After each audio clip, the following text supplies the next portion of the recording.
Yes, it is good to abstain from sexual relations, but because there is so much sexual immortality, each man should have his own wife, and each woman should have her own husband.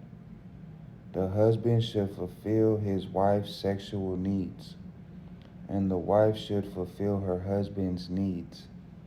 The wife gives authority over her body to her husband, and the husband gives authority over his body to his wife. Do not deprive each other of sexual relations unless you both agree to refrain from sexual intimacy for a limited time so you can give yourselves more completely to prayer.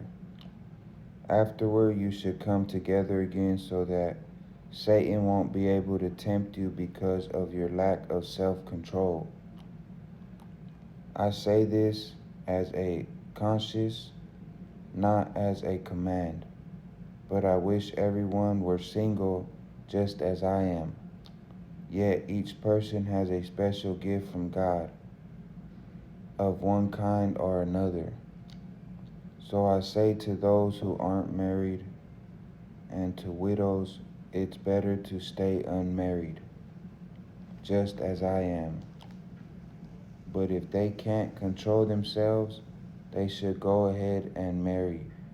It's better to marry than to burn with lust.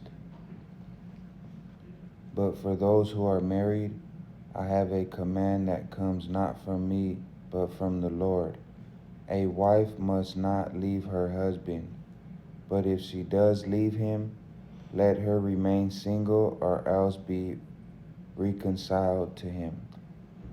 And the husband must not leave his wife. Now I will speak to the rest of you.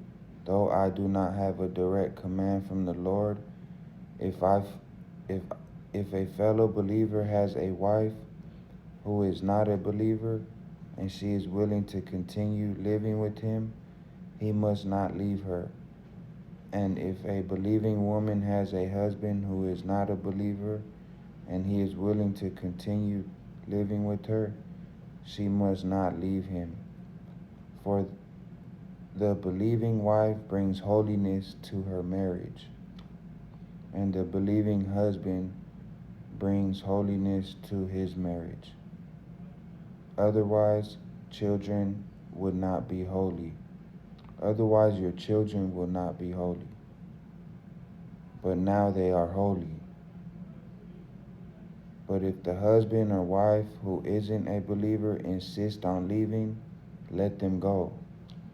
In such cases, the believing husband or wife is no longer bound to the other, for God has called you to live in peace. Don't you wives realize that your husbands might be saved because of you?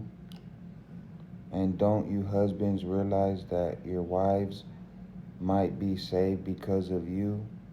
Each of you should continue to live in whatever situation the Lord has placed you and remain as you were when God first called you.